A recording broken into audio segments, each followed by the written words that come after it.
Pastor Josh is both a pastor, an author, and a father. He is just passionate about helping families live out their faith, specifically about how do we disciple our own children. And we're just talking before we came on about there are families who are crushing this, and there are a lot of us who wish we knew some of this stuff 25 years ago. And so I think there'll be some really great stuff in what Josh is going to share with us based on his book that he co-authored called Parenting Against the Current: Taking Back Discipleship in Your Home. It just blends, I think, really great biblical wisdom and practical insights and real life stories just to encourage parents to lead with intention and to give us the ideas about what we could do. When Josh is not writing books and he is pastoring, he's a lead pastor at 180 Life Church, which is in West Hartford, Connecticut.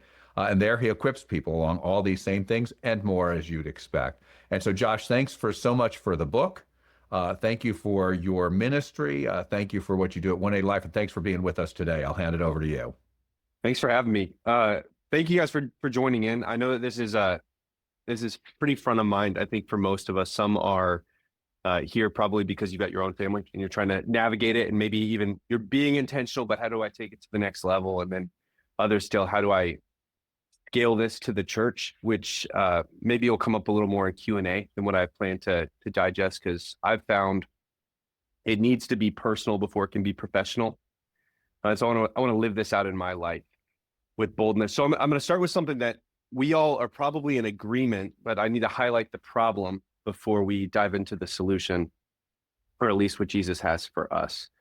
And so we live in a current that is actively pulling us away from our design.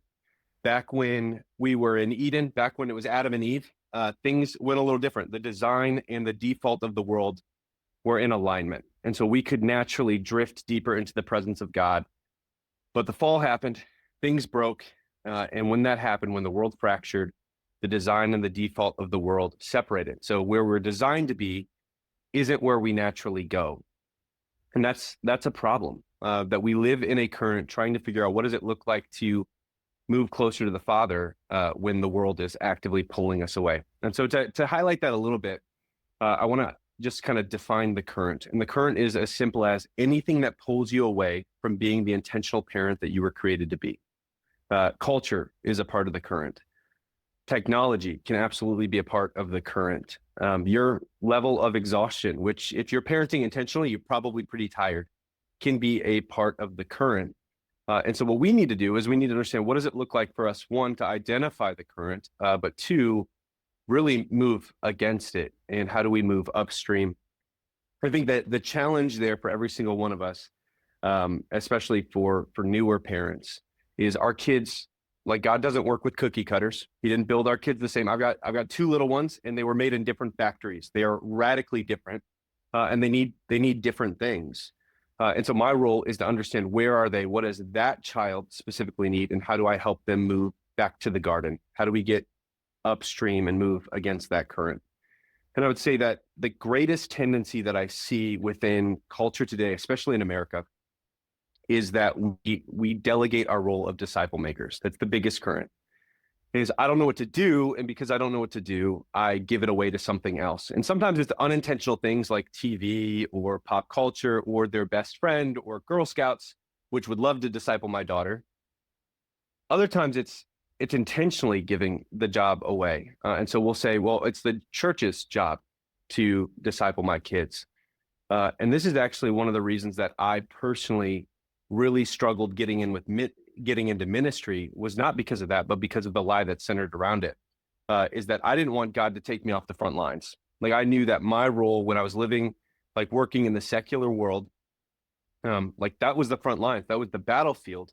And when I go into ministry, my job is now to equip the saints. Like, I am the guy behind the people doing the work, really equipping them to do the good work. And if we can have that mindset, parents will begin to realize that it's not the church who's meant to disciple my kids, in the same way that, like, my job isn't to figure out how do I get my neighbor to come into church. It's how can the church equip disciple makers to send them out into their neighborhood, to send them out into their homes. And the church, rather than being the disciple makers of your kids, we're meant to be a partner through it. And if we can have that mindset, parents will be empowered and equipped to know that this is my role, that the current's going to push back against me, and I've got still a place to go. And with that in mind, the first step to being a disciple-making intentional parent is to be a destination parent. And what that means is, it means I need to understand, where am I parenting toward? This is the challenge. Is like the kids are born and like, you're like, man, like I'm trying to keep my head above water. I'm trying to survive. I'm just treading. They didn't come with a tutorial. Nobody told me how often to water these kids and how much sunlight they need. I don't know what to do. And then we're stuck. And the problem is, when you're treading water in a current, you're being taken by it. And we need to actively know, what is the destination that we are parenting toward? Here's why. Our church has a mission statement. We exist to make and send disciples who love and live like Jesus. That's a filter for us. Everything we do is about that mission. If it doesn't help us make disciples, we don't do it, period. And if it does help us do it, we might do it. We can't do everything, but we might do it. It's a filter that we push everything through. Our budget, events, life groups, curriculums, everything goes through that filter. And in the same way, that's what our destination should be as parents. Like, it creates a filter for us to push things through, to realize that everything we say yes to has a cost. And the question is, does my yes lead us closer upstream? Does it lead us closer back to the garden? And there should be an evaluation, I would say, in every single parent. At least this is something that we try to do in our home, is to realize that everything I say yes to, I say no to something else, which means that there's a lot of good things that could lead upstream and lead to the destination. But if we have so many things, I just know that I busy Jesus out of my schedule all the time. In fact, busyness, I would say, in America is an idol for us. You ask somebody, hey, how are you? And the most common response that I get is, I'm good. I'm busy. And the quickest things to get pushed out of my schedule are Jesus and biblical community. That's maybe that's not your struggle. That's for me. I'm just aware of it. And I have to create margin in my life with Sabbath rhythms, and with rhythms of not putting on too much, that there's a lot of good things that actually busy intentionality out, and intentional conversations, and crowd our relationships with our kids. And so knowing that we need a destination is incredibly important. So I'm going to give you mine. You can come up with your own, although I would suspect that the biblical destination that we move towards should probably be in pretty good alignment. And for our family, Jenny and I have prayed through it, and it's three parts. We want our kids to love God, love others, and enjoy us. The last one's a little selfish, but it's biblical, and we want it when our kids don't have to be around us. We still want them to want to be around us. And so that's what we're parenting towards. Everything we do is about that destination. We say no to a lot of stuff in our lives because it doesn't help us get to that destination. And we say yes to things intentionally because we want to grow our kids and lead them into that relationship. As we talk about moving towards that destination, though, this is something that I think a lot of us get really messed up on because of the busyness problem, because parenting is a lot, because getting dinner together and keeping the house clean and trying to maintain sanity it just kind of builds on itself. We forget that I can only lead somebody to where I am. So if I'm leading my home, but not actively abiding in my relationship with Jesus, then I'm not leading them to the place that they're meant to be. We're not headed upstream. I can only lead someone to where I am. And so I just need to recognize and realize that the old mantra, do as I say, not as I do, is not only a bad strategy, but it's unbiblical. Like Paul says, imitate me as I imitate Christ. The best thing that I can do for my wife and kids, like if I'm going to disciple intentionally, if I'm going to love them and care for them well, the best thing that I can do for them is have a close, abiding relationship with Jesus. So that needs to be a deep pursuit and the top priority in my life. The second priority needs to be, if you're married, is your marriage. Your marriage is a magnifying glass to your kids. It tells them what to aim for. It also is meant to be a picture of the gospel. And what we're teaching our kids in our marriages and really through our priorities is what's meant to be most important. And most of us get recency bias. So the more recent something is, a lot of times the higher priority we give it. And so you meet this is a general order. Many of us, we met Jesus, then you met your spouse, and then you met your kids. And so the order you put it in is, well, my kids are most important, and then comes my spouse, and then comes God. Problem is, one, that's not what we were created for. And two, there are some very real issues with your kids being the top priority. One, it tells them something very wrong about their role in the home. Two, the most common areas that divorce happens, like life stages that divorce occurs in the home, is when kids are born and when they leave for college. Those are the two times it happens most. And that's because priorities can shift in those moments. Or when they leave the home, the spouse was put number 3 on the list. And now you're trying to figure out, well, hold on, like how do I either get them back to where they were meant to be, or more often you replace that other spot that your kids leave as a void with a hobby or something else. And that's not the design of it. Like your marriage is meant to actually take a second place seat under God, and then your kids come third, and they're blessed by it. So I started with those two things, relationship with God and relationship in marriage, because those two components are essential for us to live out the strategies that we're going to be talking about. A lot of times when we talk about discipleship in the home, or really just discipleship in general, it can be these like heady ideas in the clouds that never reach the people on the ground. And I don't want to do that. Like I think that we can get very practical. And so as I dive into the practical steps that we take in our home and that other families in our church take in their homes, just know that it might not be, like some of these might not be the best fit for you. The plan is to make a plan. It's to build out intentionality in the home and create space for intentionality to be able to breathe and live. And that's going to be really important. I would say the first step as we look at this, if I'm in discipling my kids, is a phrase that I use all the time, and it's just take them with you. It's simple, it sounds obvious, and yet it often gets missed. In the Old Testament, Jews they had a phrase, it went like this: may you be covered in the dust of your rabbi. And it's this idea of I'm walking so closely with this person that literally the stuff they stir up gets on me. And that's what parenting is meant to be. And it's not just in the church setting or the life group setting or the Bible reading. It's in the daily life. Like your kids are actively, by design, if you look at Deuteronomy 6, like they're being raised up behind you to follow your lead. And that's in everything that you do. They're apprenticing under you. The gospel isn't taught, it's caught. And so it's the things that I live out, inviting them into that is absolutely essential. And so just some silly examples, and then we'll get into some biblical ones as well. Like mopping the floor. My daughter has been helping me mop the floor since she was 3 years old. And if you ask, how can a 3-year-old help you mop the floor? She can't. Like it was far more work having Lila mop the floor with me than me doing it on my own. But choosing to sacrifice that time, one, to put on some music and dance mop and have fun and build connection is a great thing to do. But also, two, we're doing things together. I'm inviting her in, even though, especially as they're young, it makes things harder. Like doing the dishes. We know, and we've had dishes break now because she's helped me do the dishes. And we evaluate the cost and we say, this is worth it. A silly example would be like disc golf. I love disc golf. If you ask my daughter at 5 years old if she loved disc golf, she would say yes. But here's the deal. She does not understand disc golf, or she didn't back then. A par system is too difficult for a kid to wrap their head around. She mostly didn't even throw. She would just walk the course with me. See, she didn't love disc golf. She loved her dad.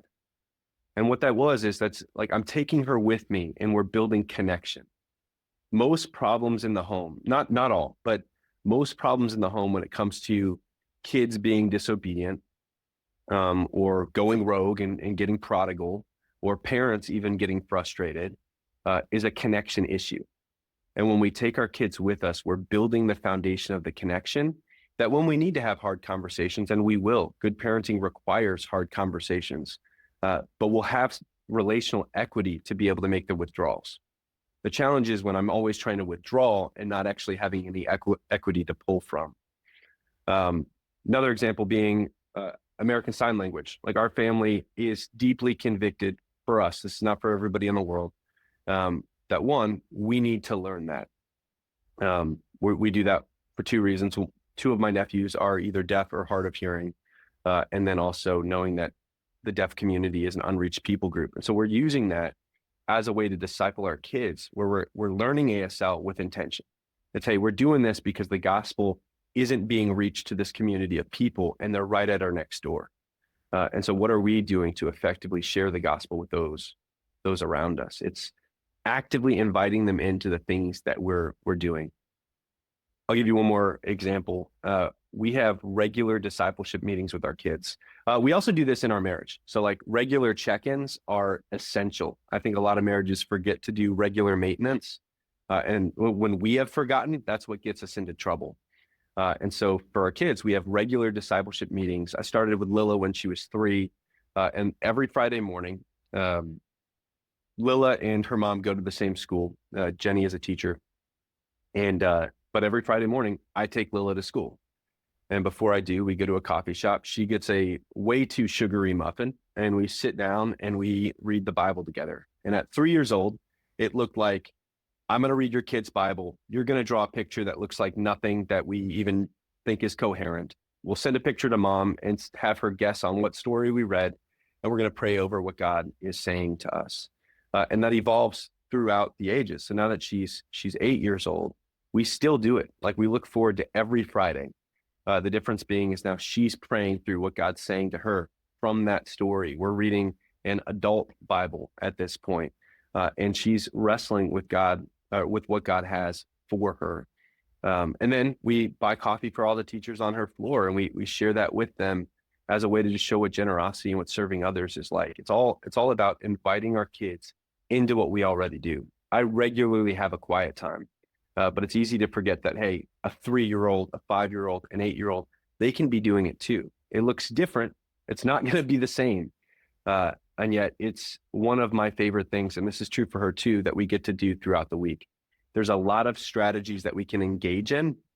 The challenge is taking them with us will almost always take more time.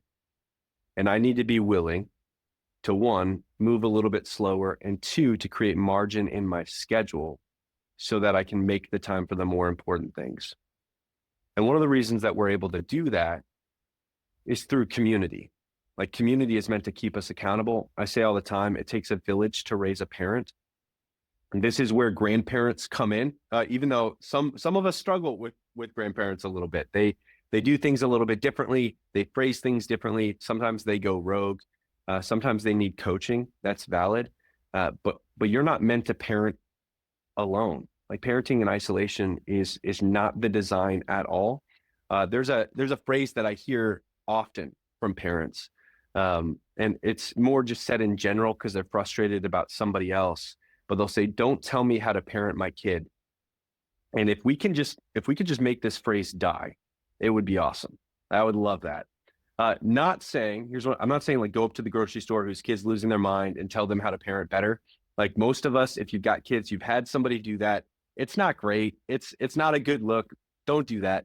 But if you have relationship with me, if you have equity and relationship, I have a holy expectation that if you see something in my marriage, in my personal life, in my parenting that doesn't align, or that you just think would be helpful, I expect you to bring that to me, because that's what biblical community, that's what we're meant to do. Parenting in isolation is bad. And we have to be maybe push back against the cultural mindset of like, hey, I know my kid best. You do know your kid best, but doesn't mean that you always know best. And we need to invite other people to speak into our parenting. Literally last night, I texted one of the guys at our church because our son, he's 3, very physical dude. Like, he is, anything that he feels on the inside, he brings to the outside far too quickly. And so I was reaching out to him. I'm like, hey, you're an expert in this field in behavioral therapy. Like, what should we be doing differently? Like, how can we help him learn how to regulate and control his emotions more effectively? What do we need to do? We're seeking counsel regularly because it's just wise. My son, and this is kind of looking at the foundation of why biblical community is so essential. My son, he happens to be adopted, and our daughter was 5 years old when the adoption happened. And when the judge, like, there was one point where we sat before the judge, and he officially, legally declared what we already knew. He'd been in our home for 6 months. We had been with him. Like, he was our son from the beginning. But he declared in that moment that he was legally adopted. He was a part of our family. He was our son. But I bring that up because that wasn't the only title that he got. Like, he didn't just get son. It wasn't like he could say, I am only a son. He also became a brother. That wasn't a choice. That was a package deal. And when we look at being adopted into the family of God, it's the same deal. When we're adopted as sons and daughters, we're also adopted as brothers and sisters. And we need to realize that, especially when it comes to parenting intentionally, that doing it alone, living in an echo chamber, is not only not good, it's bad. It's not what we're designed for and not helpful for our kids. And what's beautiful is when I have biblical community around me, that biblical community usually has other kids. And now my kids have other kids being raised up as tiny disciples who will someday be giant slayers. And that's the hope and the prayer. There are, though, as we talk about the current, there are some things that make this really difficult, especially because I know you guys just met me, but I'm sure you can assume I'm not perfect. Like, I mess up all the time. I mess up on stage all the time. My church thinks it's the funniest thing in the world when I botch it. I mess up often. And there's this thing that happens in leadership. It's tied to pride. But leaders don't like to bleed in front of the people they lead. There's this idea of, I need to pretend like I've got it all together and I don't mess up. And I would just say that would be a poor strategy if we're following what God calls us to. Like Ephesians 5:13, everything exposed by the light becomes visible, and that which is illuminated becomes a light. That he is transforming the ugly, dark things that are exposed into something beautiful that becomes a light for others.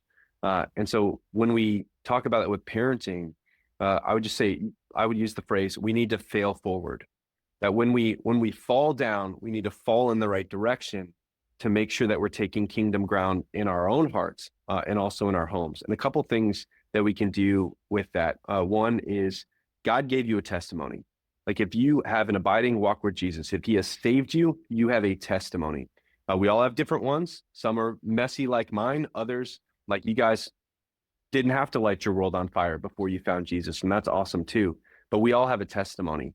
And what a lot of parents do is we hide the ugly stuff that we have walked through from our kids, because we would rather just point them to the good things that they should do. And what that does is it gives them a target that they can't hit. It also removes the opportunity from them to learn from your mistakes. Alcoholism is a part of my story. That is it's a generational thing that has happened in my family long before my grandparents were around. And it's a part of my story, and God has redeemed me from that. And part of that is me having the willingness and the freedom to share that with my kids. Side note, it's got to be age appropriate. Like, my 8-year-old cannot really grasp that level of it. I'm not diving into that. But if you say, hey, does dad have a past where he wasn't following Jesus and was going rogue? She'd be like, yes, he did. Like, he was a mess. And she'd be happy to tell you about it, because it's something that we talk about. And there will be a point where she is mature enough for me to talk about how alcohol was a problem for me. We have to be willing to share our testimony and share our mistakes. There's 2 phrases that I think parents should really latch onto and use as a guiding light for the way that we disciple our kids, especially as we fail forward. The first one is, will you forgive me? Like, I'm with my kids more than most other people in the world, which means that my kids and my bride both should hear, will you forgive me, from me more than anybody else they hear it from. And in leadership, we say, no, I can't do that, because that undermines my leadership. And that's just it's not true. Like, it builds equity and also shows them what it looks like when you do mess up. What does it look like for you to navigate this well without being defensive, without protecting yourself, and really following Jesus where you're meant to be? So, will you forgive me? The second phrase that parents should use often is centered around our kids asking questions that we don't know the answer to. This is one of the reasons that people are afraid to get into any kind of discipling relationship. We're deeply afraid of, what if they ask me something that I don't know the answer to? And here's the deal. If you are with a 4-year-old for more than 3 minutes, they're going to ask you something you don't know the answer to. Like, why are strawberries red? I don't know, tiny human. Like I'm not sure the answer to that question. But here's what we do in Christian world. Is someone like a kid will ask us a question about Jesus and we'll say, God works in mysterious ways, or we'll say, because the Bible says so.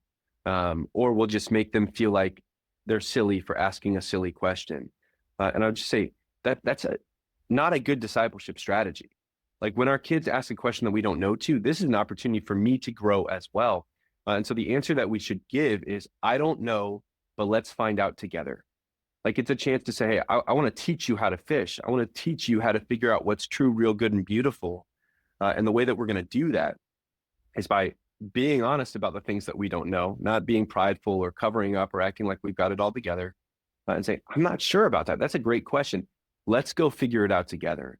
And what that's going to do is it's going to drive you guys into the word together. It's going to grow it's going to grow me as a disciple, as well as show my daughter or son what it looks like to navigate the word and to seek what's truly real, which is a challenge today. Like through everything going on in technology and through politics and craziness, and there's just a lot of people saying things are true that are not accurate. And we need to be able to teach our kids, how do I figure out if this is true? Like, how do I vet this thing that everyone's telling me I should be deeply passionate about? How do I make sure that this is accurate? And that's what that will do. I wanted to give a few more intentional strategies on this before we open it up for Q&A. These are things, again, that exist in our home. And this is so tough to download this in just 40 minutes, doing the best I can. One of the things that we do, and this is a staple in our home, is we eat dinner together every night. Crazy, like mind blowing. But every night we have dinner together, and we have a rhythm that every night at dinner we say, where did you see Jesus today? It's a simple question. It's a rhythm for us, but it's actively showing our kids to look for the fingerprints of God throughout their daily life. Now, as our 3-year-old usually answers in ways that we don't understand, but he's participating, and that's totally fine. We want to engage in this together practically. Our family practices Sabbath. That's not from a legalistic, like you have to do this mindset. We just know it's the best thing for us to have a 24-hour period where we're not on our phones and we're delighting in the Lord and we're reading his word and we're playing board games and we're goofing off, having a good time, knowing that we're going to grow our relationship with God, others, and enjoy each other. I already mentioned, we have intentional discipleship meetings with our kids, but there's another piece of it where Lila knows that mom wakes up every Tuesday morning at 4:30 a.m., an ungodly time, to go have a discipleship walk with someone that Jenny is discipling. She's seeing it modeled in the home because, again, discipleship isn't taught, it's caught. Like they need to see us living this out with other people. Checking the pulse on our marriage is important. We've got rules around smartphones. Smartphones are, and really social media is becoming one of the leading disciple makers in the home. Like they're not discipling towards Jesus, but they're discipling towards something. And so we've got specific guardrails in our home. Like our kids, and this is our conviction, so I'm not putting this on other families. Our kids will not have smartphones until they're much, much, much older than they want to be. But there's still things that we need to do to help build connection. So Lila, who's 8 for Christmas, just got a corded phone. Like we have a corded home phone now, with a phone book that consists of 10 different phone numbers she's allowed to call. It's just a notepad, with its friends, its family members that she's allowed to, because we want her to learn how to have phone conversations and how to engage. It was funny the other day, she was like, it said there was a voicemail and I didn't know what to do. So I hung up. It's like, just leave a voicemail, tell them to call you back. Get the chance to coach them. We got a corded phone because we don't want her wandering around and goofing off and building blocks while she's having a conversation. We want her to really engage. As she gets older, we recognize cell phones are going to be important, but we're committed to buying a dumb phone. We're going to buy a flip phone so that she can text and have phone calls. And that's it. This isn't about legalism. This is about guarding the hearts of our kids. And those are things that we are personally convicted on, because we're not going to let social media or the world disciple our kiddos. That's our job, and we want to do it. Every night, Jenny reads a book, usually a Christian book with Ezra. And every night I read theological fiction with Lila. We're like 30 some odd chapter books in at this point. And we love it. And the books are good. I enjoy getting to like Wing Feather Saga has been a total blast for us the last like 3 months because we're pressing them together, trying to figure out what's going to happen and also highlighting spiritual truths that exist. The last thing that I'm going to share, the last strategy that we have, and there are many. And again, the goal here is not to say, hey, take all the strategies that we use and implement this in your home. It's figure out what your home needs. And anchor statements are a key place that we do that in our home. Anchor statements are phrases that are built on biblical truth that reroute our kids' hearts back to God. And we do that by identifying very specific things that our kids are struggling with. So one in our home, we use these interchangeably. It's love casts out fear, which is obviously that is scripture. And the other one is courage takes practice. And the reason that exists in our home, those two phrases, is because my daughter, man, I don't have to teach her compassion. I don't have to teach her integrity. Like she's just naturally wired towards those things. But fear can really grab a hold of her. And so being able to have a phrase that we give context to and understanding is really important. So the example being, just this Saturday, we had a birthday party we went to. It was at an indoor bounce house, weird thing that the kids are running around like crazy. And there was this section where she had to climb up this big ladder, and she gets to the top of it. And it's probably like second story height. And then you jump back down onto an inflatable that like catches you, and like the air shoots out and you land softly. And she got to the top and she was frozen, like couldn't do it. And so I climb up with her and we're talking. This is the big point, is like guilt doesn't lead well. Like I don't shame my kids. Shame is not a strategy of biblical parenting, but we have conversations. And so what I said, baby, like what do we know love does? And she goes, it casts out fear. And then I contextualized it. I said, because of my love for you, would I tell you to do this if it wasn't good? I'm careful about how I word that because I didn't want to say if it wasn't safe. Like we're actually called to allow our kids to take risks and to do things that actually might have a cost. But would I ask you to do this if it wasn't good? And she goes, no, you love me. And then just jump. Like before I could finish the conversation, she was gone. It's a practice. And then she was doing that for the rest of the time there, just jumping off that thing. It's a silly example, but using an anchor statement helps reroute our kids' hearts intentionally. For Ezra, it's the phrase is, it's okay to be mad. It's not okay to be mean. Like knowing that your feelings are okay, but what you allow those feelings to drive you to do could be a sin. And like our anger isn't meant to lead us into sin. And so having a biblically founded phrase that is easy for a kid to remember at 3 years old, he's repeating it. But my daughter, she knows these and she'll say them. Another one that we have is serve when no one is looking. That's a foundational part. That's a value in our home, is we want to serve when it is never seen. We don't need the credit. We don't need the glory. And so what Jenny and I do is when Lila does something that is obvious that she's serving and it's kind of in front of us, we celebrate it. When we find out that she served and didn't tell us and we stumbled upon it, we lose our minds. Like we rejoice big time over that because she was serving when no one was looking. She may never have gotten any credit from us. And that's beautiful and good and what we're driving them to. The biggest thing is, and we've got about 10 of these in our home, but the biggest thing is figuring out what anchor statements my kids need.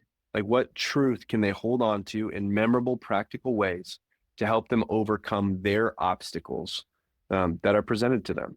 Everyone has different obstacles when it comes to moving upstream. We all do. And so figuring out what are those things, and then how can I have a biblical phrase that is memorable for my kid that I can keep pointing them back to and I can contextualize so that they can grow, mature, and keep moving upstream.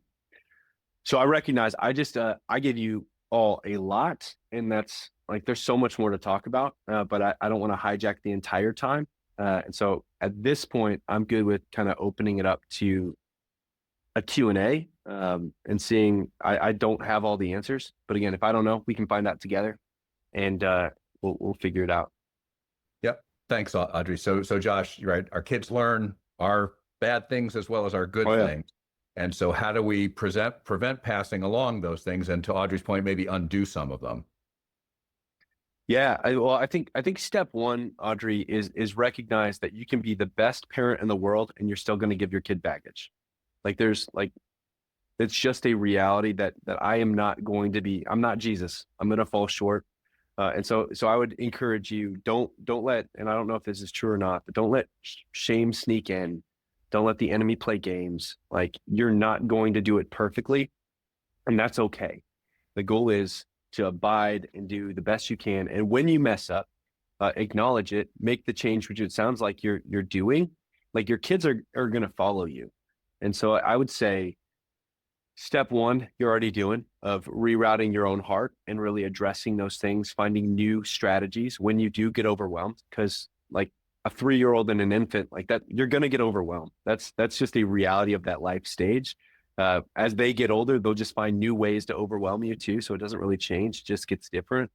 And so figure out the strategies that you need to really make sure that you are maintaining peace in chaos.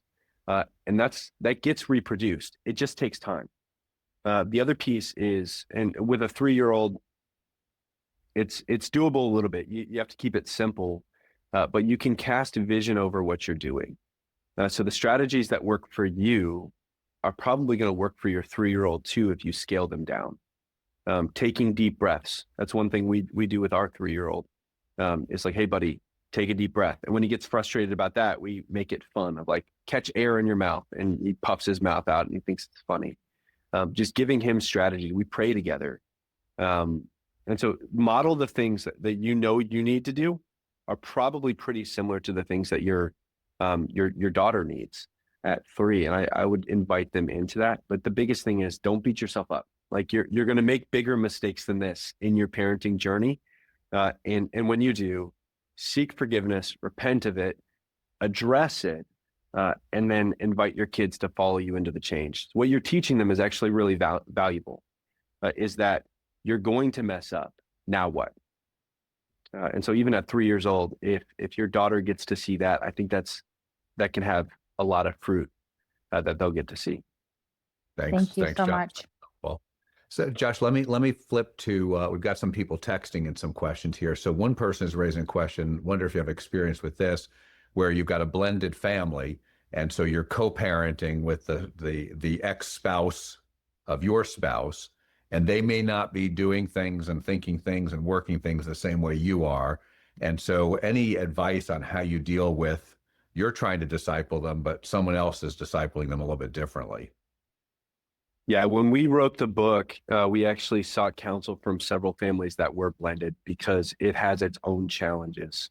And there is a reality to, I don't have all the answers on this. I can point you to a couple things that we found hugely beneficial. But when you've got one side of the family going completely rogue, that makes it really, really difficult. And so the two things that I would drive people to is unity still matters. So like you are still mom and they are still dad, or vice versa. And so with that, knowing that, yes, you don't have a marriage that preaches the gospel, but you do have a relationship with their parent that is meant to preach the gospel, meaning that I'm not undermining them, even if they're acting like a child. I'm showing love and respect to them, even when they're going rogue. It doesn't mean that I don't correct them in person, but my job is not to recruit my child. And so that's the biggest thing is not undermining them. And actually the bigger thing is seeking alignment with them. I think this is where we really struggle when it comes to divorce and really like the devastation that comes with that often, is it becomes very hard to tolerate the other person. And I would just say, like, if you share kids, you don't have a choice. Like you need to find a way to care for that person well and to pursue alignment, which means that having conversations like, hey, what does parenting look like? How do we engage strategically? How do we disciple our kids? Those are conversations you still need to have. I know that it's uncomfortable. It's not necessarily what you want to do, but it's what needs to happen. The area that I don't have answers to is when they're like, no. And then it's really you doing it and they're doing something completely different. That is a challenge that I've yet to find a good answer to, other than just praying for that person's heart and remaining faithful on your end. Your faithfulness is not meant to be tied to their faithfulness. In the same way that, like, praise God, Jesus's faithfulness wasn't tied to me being faithful. He died while I was still a sinner. And so that's what it looks like as best I know. But I would not at all call myself an expert on blended families. And Josh, another question we got in the text is that when we hear you say this stuff, we're like, wow, that is good stuff. That is amazing that they have that much intentionality and foresight and vision. I don't feel adequate to that. I don't feel equipped to that. Yep. I'm insecure in it. And so what would you say to me in that situation? Yeah, I don't know what this phrase is from, but it's not mine. I'm stealing it from somewhere. Um, the best time to start was yesterday. The second best time is to start now. Hmm. And so not knowing and not going are not the same thing. I am called because I'm a disciple of Jesus. I'm called to make disciples. If you are a parent, you literally made disciples. It happened. So now, how do I intentionally raise them up? And so I would say that's why biblical community is so valuable. Like, press in with other parents that are doing it well, ask the questions, and also recognize that you can't steer a car that's not moving. And so sometimes just saying, I'm going to stumble through this thing and I'm going to try to be more intentional and I'm going to build in these rhythms, even though probably going to mess them up along the way. That is better than just waiting to try to find the perfect algorithm to make it work out. Start moving now, take the steps, build in rhythms that work out for your family. And I would say the best place to start outside of having a destination is to look at your schedule and find the things that are pushing other things out. So like for us, Girl Scouts didn't last very long in our home because they were trying to hijack our entire schedule. And they were getting really mad that if it was an event on Sunday, we would not do it. Like, it was a hard line. It's not because I'm a pastor. That's a family rule. Like, we're together on Sundays.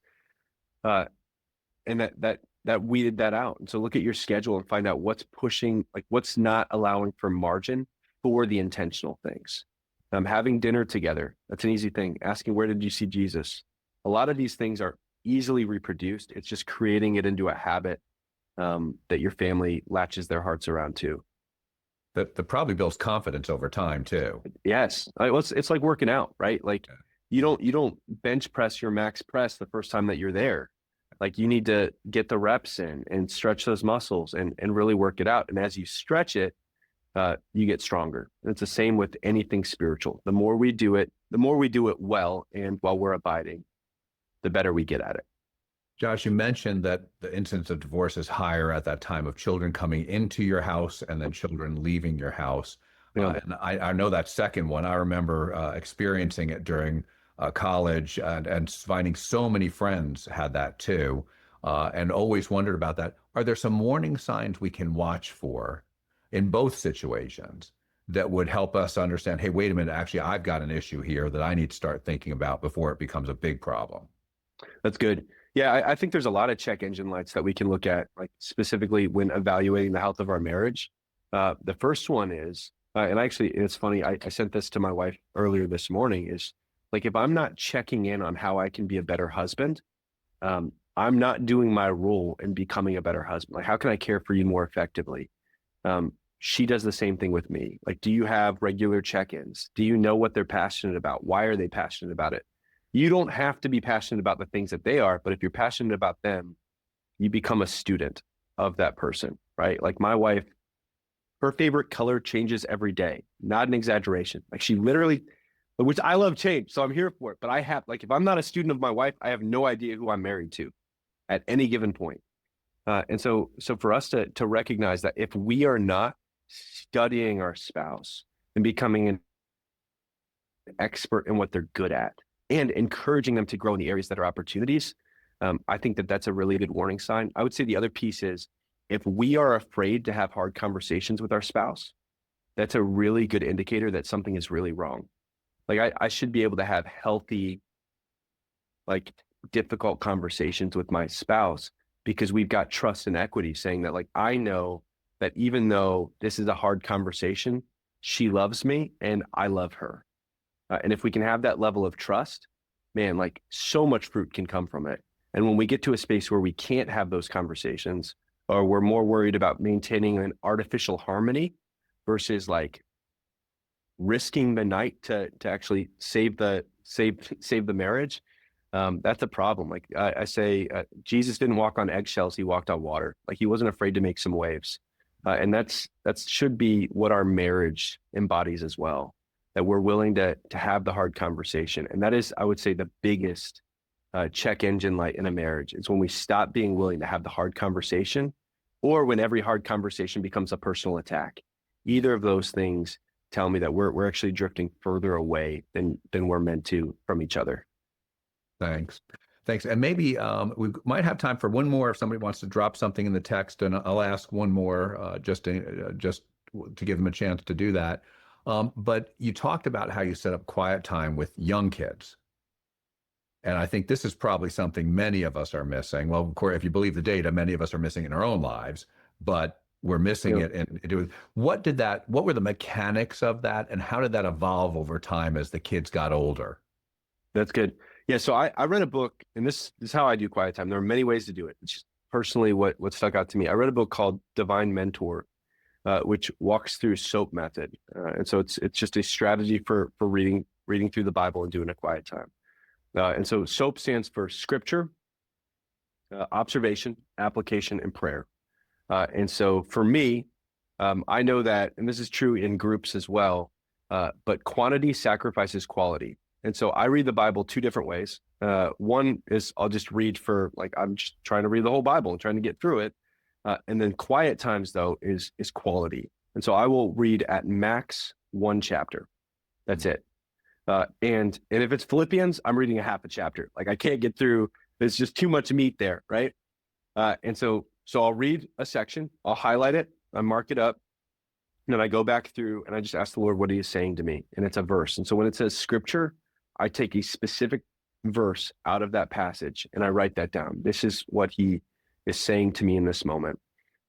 Observation. What's the context? This is something that we lose sight of. This is how you get some like cherry picking in scripture and people go rogue because they forget to look at the context.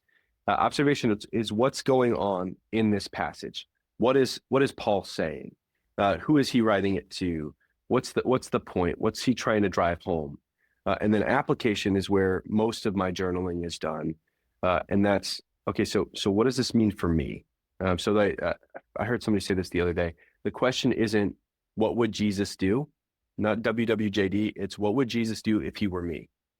And so figuring out what does it look like in my context, where I am, to navigate this and walk this out. What does this mean for me? And so that's application. And then I close it and I write down the prayer in my journal, date it, and do that thing. So that's how I do it as an adult. With kids, I just scale that down. It's literally the same thing. I'm a very simple man. Like I need it to be simple. And so it might be with younger kids, it's a kid's Bible. And instead of journaling, it's drawing a picture. And then I help come up with a phrase like God loves big or whatever the phrase might be. And then I'll write it down in the journal for them. But as they get older, so for instance, Lila now, she still likes to draw because she's a little bit of more of an artist than I am already. But she'll write down the phrase and we'll process through it together. And so she'll come up with a phrase. And I'll be like, actually, like, do you feel like that was in this passage, or are you just kind of just grabbing something that you've heard before? Yeah, I've heard that before. Okay, what's this passage about? What would God be saying to you here? Oh, like being a good friend means loving them well. Awesome. That's killer. Write it down. And she'll write it down now and I'll help her spell it. And then on the car ride to her school, we're talking about it. And then I'll check in that night. Hey, you're trying to be a better friend. What did that look like today? How'd you do that? It's integrating it into conversation. A lot harder to do that with a 3-year-old than an 8-year-old, right? And then when I was a student pastor, as they get into high school, like we just encouraged our students like, hey, Saturdays are for quiet times with your group. And like we would have these coffee shop takeovers where all these students would show up and they would do quiet time separately, but then they'd share it together. Like this stuff scales really well. And again, it's not about SOAP method. There's lots of other ones that you could do. It's just figuring out what works for you personally. Because if I am doing it, I can invite them into it. What shouldn't happen is I shouldn't say, hey, this seems like a good idea for you, and I'm going to do my own thing over here. Yeah. So that's what it looks like. And say the name of the book again, if you would. The Divine Mentor. It's by Wayne Cordero. Thanks. Appreciate that. Josh, thanks again. Bless you all.